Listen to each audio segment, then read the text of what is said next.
Title 15. Guarantee. Chapter 1. Nature and extent of guarantee. Article 2047. By guarantee, a person, called the guarantor, binds himself to the creditor to fulfill the obligation of the principal debtor in case the latter should fail to do so.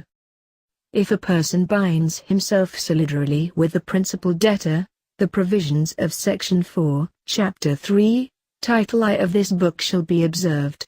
In such case the contract is called a suretyship. Article 2048. A guarantee is gratuitous, unless there is a stipulation to the contrary.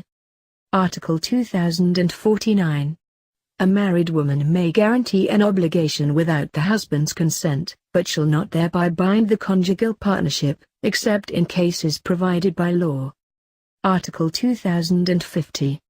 If a guarantee is entered into without the knowledge or consent, or against the will of the principal debtor, the provisions of Articles 1236 and 1237 shall apply. Article 2051. A guarantee may be conventional, legal or judicial, gratuitous, or by onerous title. It may also be constituted, not only in favor of the principal debtor, but also in favor of the other guarantor, with the latter's consent, or without his knowledge, or even over his objection. Article 2052.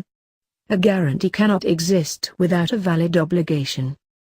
Nevertheless, a guarantee may be constituted to guarantee the performance of a voidable or an unenforceable contract. It may also guarantee a natural obligation.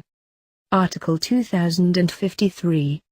A guarantee may also be given as security for future debts, the amount of which is not yet known. There can be no claim against the guarantor until the debt is liquidated.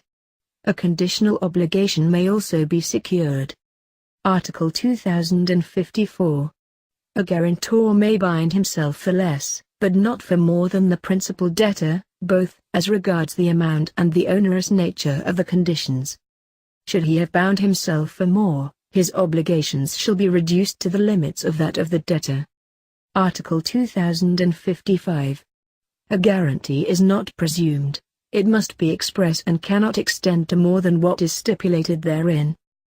If it be simple or indefinite, it shall comprise not only the principal obligation, but also all its accessories, including the judicial costs, provided with respect to the latter, that the guarantor shall only be liable for those costs incurred after he has been judicially required to pay. Article 2056. One who is obliged to furnish a guarantor shall present a person who possesses integrity, capacity to bind himself, and sufficient property to answer for the obligation which he guarantees. The guarantor shall be subject to the jurisdiction of the court of the place where this obligation is to be complied with. Article 2057. If the guarantor should be convicted in first instance of a crime involving dishonesty or should become insolvent, the creditor may demand another who has all the qualifications required in the preceding article. The case is accepted where the creditor has required and stipulated that a specified person should be the guarantor.